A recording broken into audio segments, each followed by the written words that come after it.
Kami, mahasiswa-mahasiswi Katolik Universitas Tanjung Pura Pontianak, Fakultas Kedokteran Prodi Farmasi, akan mempersembahkan drama yang berjudul Siapa yang Tanpa Dosa, yang diangkat dari Injil Yohanes bab 8 ayat 1 sampai 11.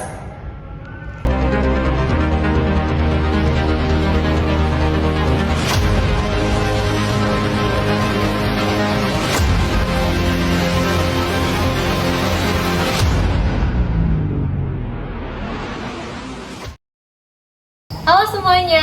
Hai. Kami dari Prodi Farmasi dan kali ini kami akan menampilkan drama yang berjudul Siapa yang Tanpa Dosa dari Kitab Yohanes bab 8 ayat 1 sampai 11. Sebelum itu izinkan kami untuk memperkenalkan diri kami. Halo semuanya. Perkenalkan, saya Blandisa Erisa Saputri sebagai narator. Perkenalkan, saya Yeta Sunyata Migi selaku perempuan yang berdosa. Dan saya Geniriku sebagai Yesus. Halo semuanya, perkenalkan nama saya Gilbert Arifia sebagai ahli Taurat 1. Halo semuanya, perkenalkan saya Michelle Aurelia Ranesa sebagai ahli Taurat 2. Halo semuanya, perkenalkan nama saya Firdan Priscilla Dan sebagai ahli Taurat 3. Halo semuanya, perkenalkan nama saya Berla Temke Virginia, saya sebagai orang Farisi 1. Saya Anastasia Destera Ponoma sebagai orang Farisi 2.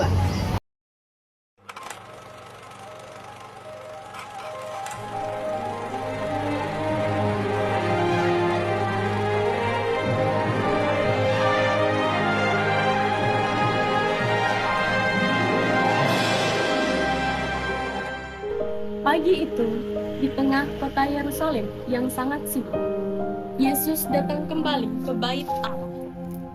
Banyak orang telah mendengar tentang mukjizat dan ajarannya.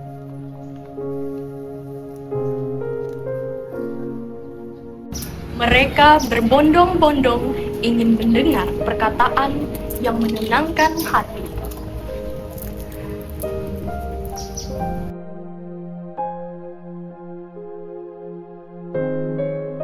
Namun hari itu, suasana tenang segera berubah. Akan ada pelajaran besar tentang dosa, pengampunan, dan kasih Tuhan. Damai sejahtera bagi kamu semua. Siapa yang mencari kebenaran, datanglah kepada Bapa melalui aku.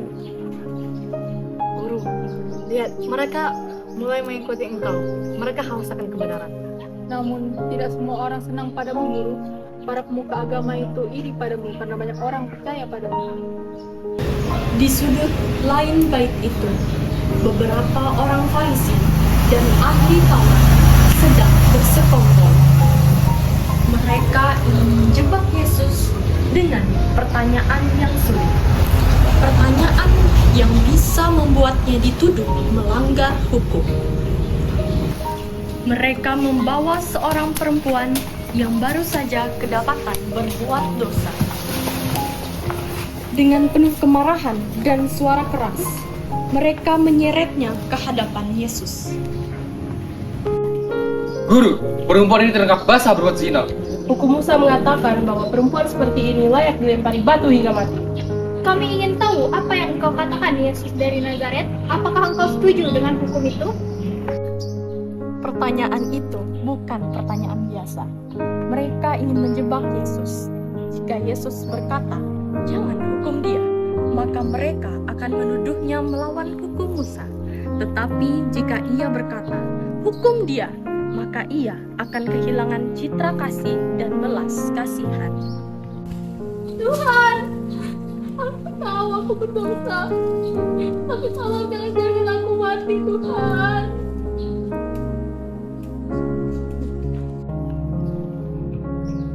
Guru, mengapa engkau menulis di tanah?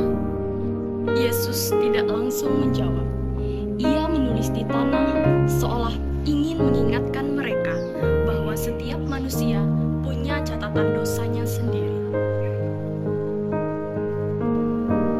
Barang siapa di antara kamu semua yang tidak berdosa, hendaklah dia yang pertama kali melemparkan batu kepada perempuan ini. Semua orang terdiam. Tidak ada satupun yang berani mengangkat batu mereka. Aku juga berdosa. Aku tidak layak Tuhan. Aku juga tidak bersih di hadapan Tuhan. Dan satu persatu mereka meninggalkan tempat itu. Hati mereka terdiam. Tidak ada satupun manusia yang tanpa dosa. Hanya Yesus yang benar dan suci. Guru, mereka semua sudah pergi. Tidak ada orang lain di sini selain kita. Perempuan, di manakah mereka? Tidak adakah seorang pun yang menghukum engkau? Tidak ada Tuhan. Betapa besar kasih Yesus. Ia tidak menutup mata terhadap dosa, tapi Ia membuka jalan untuk pertobatan. Ia tidak datang untuk menghukum dunia, melainkan untuk menyelamatkan setiap jiwa yang mau kembali kepadanya. Guru, kasih-Mu lebih besar dari keadilan manusia. Guru, kami belajar bahwa pengampunan itu jauh lebih baik, tetapi sangatlah susah. Berbahagialah orang yang penuh belas kasih, karena mereka akan memperoleh belas kasihan. Sahabat-sahabat, kita semua adalah manusia yang pernah jatuh dan berbuat dosa. Tapi Yesus tidak menolak kita. Ia mengulurkan tangan, mengampuni, dan memberi kesempatan baru. Hari ini, biarlah kita ingat, sebelum kita menghakimi orang lain, lihatlah ke dalam hati kita sendiri. Sebab hanya Yesus yang tanpa dosa, dan hanya Dia yang layak menjadi hakim yang sejati. Kasih mengalahkan penghakiman. Pengampunan lebih kuat daripada batu. Dan Yesus adalah kasih yang hidup.